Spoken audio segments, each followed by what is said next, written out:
industries and fully support efforts to organize and institutionalize the Philippine creative economy. During the CNDA, our ad hoc committee on the military and uniformed personnel pension system filed the substitute bill on our MUP pension law, instituting long-needed reforms in the pension system of our military and uniformed personnel and addressing its attendant fiscal burden and sustainability risks. The House also deliberated on the proposed amendment to the National Internal Revenue Code in a bid to resolve the concerns of private educational institutions on a new Bureau of Internal Revenue policy that would hike its tax rate from 10% to 25%. Nais nating makatulong bumangon at hindi makabigat sa mga kasulukuyang pasanin ng mga pribadong paaralan at mga guro. Nais ko din pong bigyang pansin ang ating mga medical frontliners sa mga ospital, sa mga clinic, sa mga quarantine centers, at sa iba pang mga health facilities na patuloy na nagsasakripisyo at naglalaan ng panahon para sa kaligtasan lahat. Lubos kaming nagpapasalamat sa inyong sakripisyo at patuloy na paglaban sa hamon ng COVID. Sa bawat doktor, nurse, medtech, lab personnel at iba pang medical frontliners, nandito man sa Pilipinas o sa ibang bansa, salamat po sa inyong tapang. Naka-inset yung Senate. We expect the Department of Budget and Management and our government economic managers to soon submit the National Expenditure Program for 2022, which will be the last budget of the Duterte administration. Kailangan natin itong busisiin, himayin, at buuin na maayos upang makasagot sa lumalaking pangangailangan ng ating bayan ngayong panahon at patuloy na pandemya.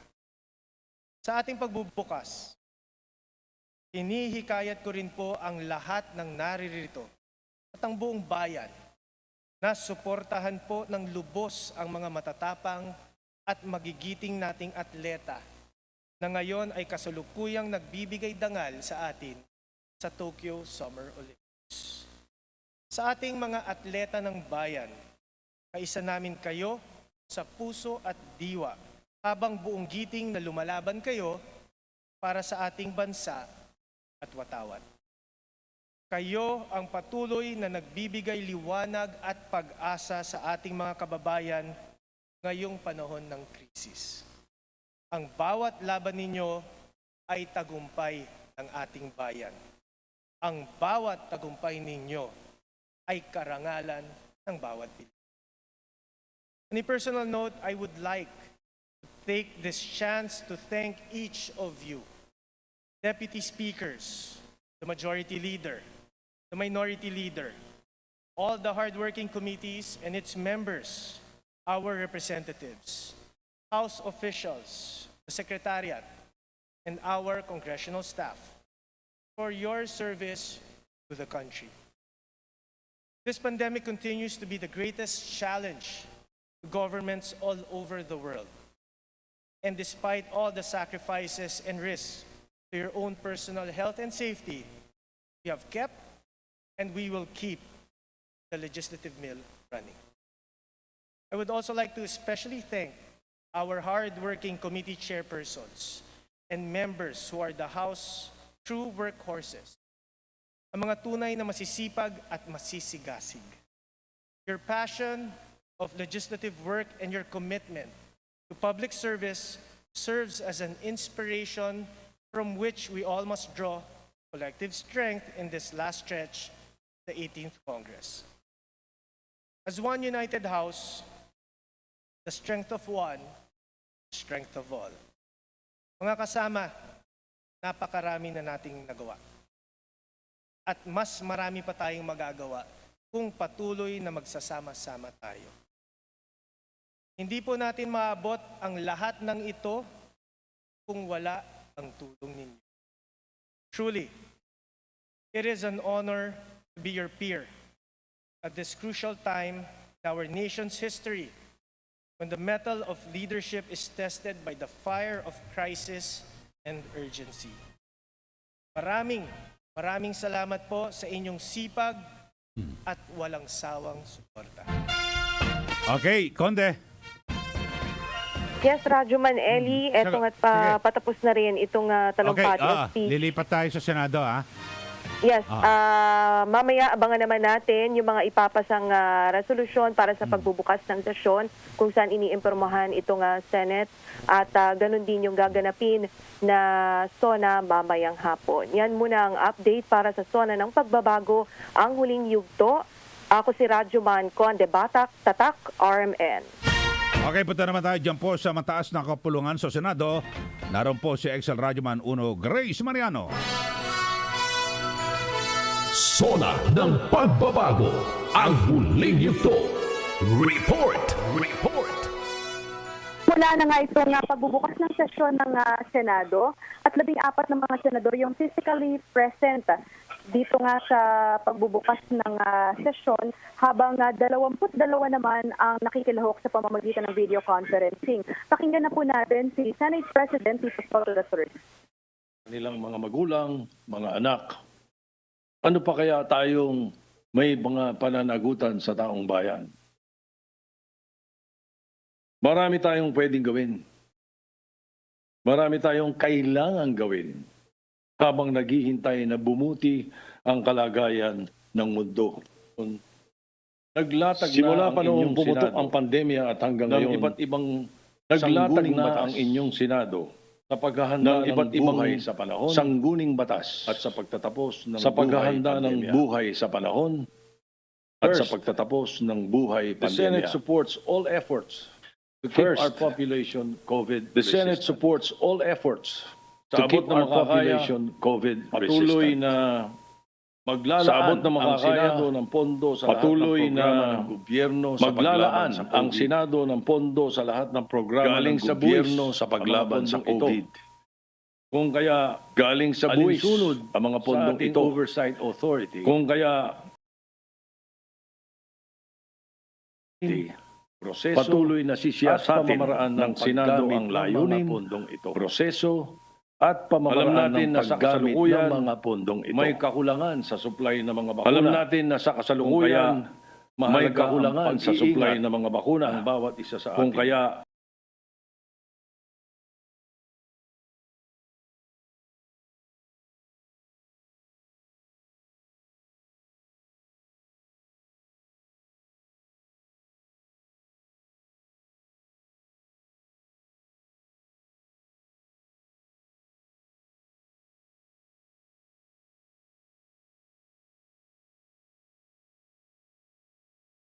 nating tulungan na magsisilbing siklab sa pagdaloy ng pera sa ekonomiya. Mahalaga na buksan natin ang mga serbisyo na magdadala ng pangkabuhayang kita ng ating mga mamamayan. Higit sa lahat, kailangan nating tignan kung ano-ano ang mga bagong serbisyo na umuusbong dahil sa pagbabago ng panahon. Post-COVID scenarios will affect industries from health to education, from manufacturing to retail, entertainment, and lifestyle, to name a few. Your Senate needs to anticipate the evolving economic landscape in order to ready our countrymen to adapt to the needs of a new world. In these changing times, we need to shed our old skin to grow new ones in order to survive, not only individually, but more importantly, as a nation. Third, the Senate will not abandon the OFWs. Huwag nating kalilimutan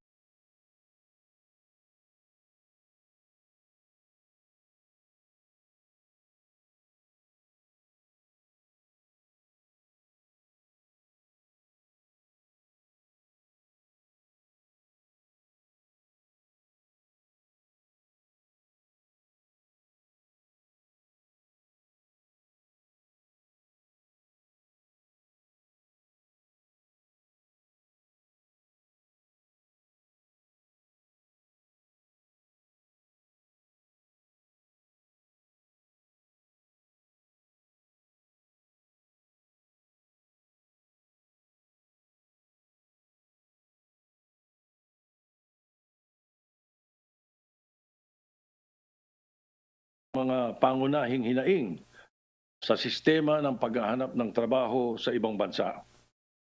At naghahanap din tayo ng paraan upang magbukas ng mas maraming trabaho sa bayan para hindi na nila kailangang iwanan ang kanilang mga pamilya para maghanap buhay.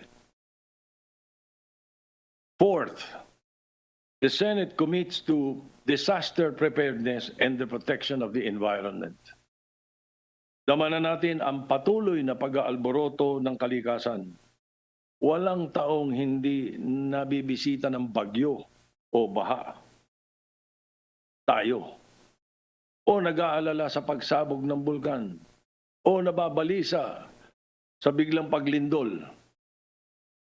Dahil hindi maiiwasan ang mga pangyayaring ito, kailangan nating paghandaan ang posibleng pagdating ng mga kalamidad. Muling tatalakayin ng Senado ang usapin ng kahandaan laban sa salot o sakuna.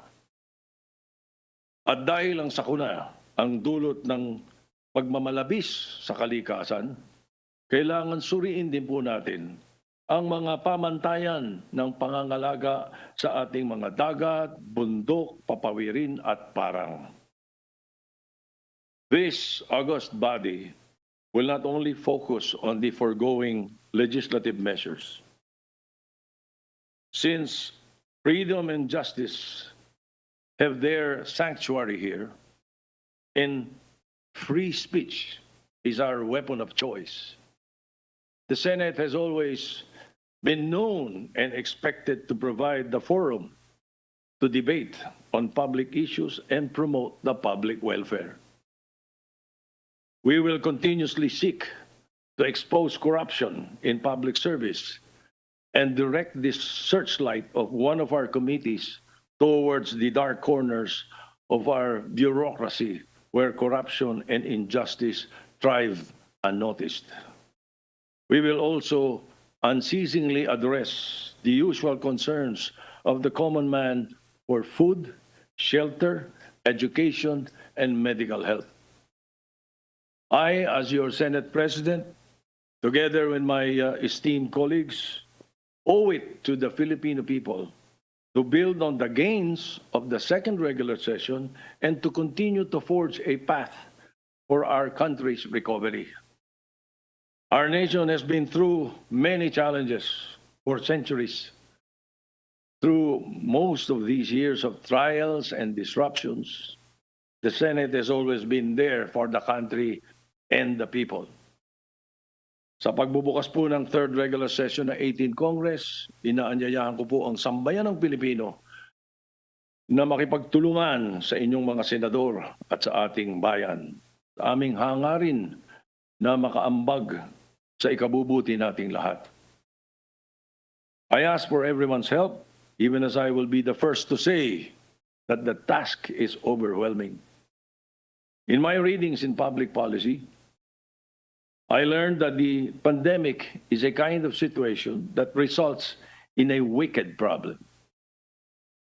My dear countrymen, if there is anything that this pandemic has taught us, it is the fact that we share one world.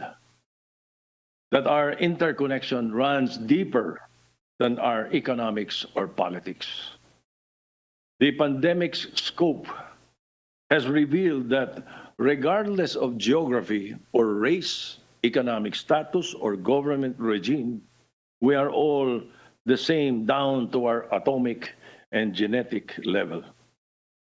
Sabi nga ng isang makata, namumuhay tayo sa panahon ng bugtong. The pandemic is like living inside a riddle of the ancient Sphinx, where we are both the conundrum and the solution. In our quest for the answer, we might even discover that there might not even be just one solution, but a number of them that we need to uncover over time. In any case, it is a solution that will largely depend on our commitment in preserving the world for our children and our sincere effort to work together. The times have become a test of our mettle and not only as individual people, but also as a nation. And more importantly, as a nation among others in the world. For we cannot fight this fight individually, nor think of ourselves at the expense of others. This is the time to find strength in numbers and to be kind and generous despite our own wants. Whatever the outcome of tomorrow is our shared destiny.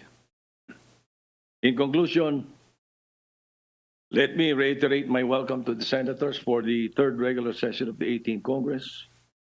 Let us continue to serve our people through legislations and guide the course of our public discourse towards national, rational, and effective solutions to the country's problems and the promotion of the general welfare. The values of life, liberty, justice, and equality will never go out of style. The Senate is ready and willing to be a partner of the other branches of government in correcting any wrong or discontinue a measure that is counterproductive. Let us seek a path for recovery and redemption, needful, of course, of divine guidance. For it is only through divine guidance, through Him, that we may be saved. And in closing, allow me to, I am reminded of the song that goes, God is too wise to be mistaken. God is too kind. God is too good to be unkind. So when you don't understand, when you don't see His plan, when you can't trace His hand, trust His heart. With the Filipino people, the Senate is united. Mabuhay ang Pilipinas. Okay, Grace. Senate President Tito Soto, ng gitna nga na pandemya pa rin ang pangunahing problema ng bansa, pero base na rin anya sa sabi ng mga siyentista, ang tuloy-tuloy na pagbabakuna makakatulong para matapos na ito. At ayon kay Soto, patuloy na gagawa ang Senado ng mga batas na kailangan para makatugon sa pandemya at magbubusisi sa pundo na para nga dito. Binigyan din ni Soto na andyan naman ang Diyos, hindi tayo pababayaan at ang Senado ay nagkakaisa. 22 mga senador ang present sa session ngayon, 14 ay physically present at 8 naman ang nakikilahok dito sa pamamagitan ng video conferencing. Mula dito sa Senado, Grace Mariano, Tatak Argument. Okay, maraming salamat kay Radyoman Uno Grace Mariano, makasama sa kanyang report. Oy, patuloy po kayo mag-antabay dito po sa DZXL. Siyempre, kaugnay pa rin ng kaganapan. Partikular yung mga angyayari na huling SONA, State of the Nation Address ni Pangulong Rodrigo Duterte ngayong araw na ito, mga kasama. At siyempre, marami po mga lugar na ngayon ay, di ba, nakaantabay po. At samantala, ang mga report na yan, natin sa inyo ng Santon Plus Herbal Capsule. Ito po ay may taglay na antioxidant at anti-tumor properties na tumutulong na maiwasang tubuan ng bukol ang ating katawan. Santon Plus Herbal Capsule. Mabibili po sa mga butika. At ngayon, available po ito sa South Star Drugstore, ganyan din po sa The Generics Pharmacy. Sabayan din ang pag-inom ng Santon Vitamin C. Ang Vitamin C na puno po ng energy dahil sa ito ay gawa ng Santon Plus at Santon Gold. Palakasin ang immune system, labanan ang mga karamdaman na dala po ng virus at bakterya. Mag-Santon Vitamin C. Ang alkaline na Vitamin C na pinalakas po ng Santon, mabibili po sa mga butika para po sa inyong reservation, tanong at order. Maaari kayo mag-text or tumawag sa 0927-499-1276. Hanapin po si Ray Albesa. O pwede rin kayong pumunta ng personal dito po sa DZXL 4th floor, Guadalupe Commercial Complex, EDSA, Makati City. At samantala, mahilig ka bang uminom ng kape? Pero baka na maapektuhan ang iyong kalusugan. Narito na po ang Nature Soya Coffee na patunayan po ng mga eksperto na makatutulong na patibayan ang ating immune system para labanan ang mga karamdaman. Ang Nature Soya Coffee ay may isang kapo ng soya, mangosteen at agaricus mushroom na makatutulong na balansehin ang testosterone level na makalalakihan para maiwasan ang pagkakaroon ng prostate problem tulad po ng prostate cancer. Kaya uminom ng Nature Soya Coffee. Ang kape, nagagabay sa iyong kalusugan, mabibili rin po sa mga butika. Okay, maraming salamat mga kasama. Ako pa rin ho yung Radyoman Ely Saludar. Tuloy lang ho kayo sa pakikinig at dito po sa special coverage ng Sona ng Pagbabago, ang huling yugto. Dito po sa DZXL 558 kHz sa inyo pong talapitan. Muli po isang magandang umaga, Pilipinas.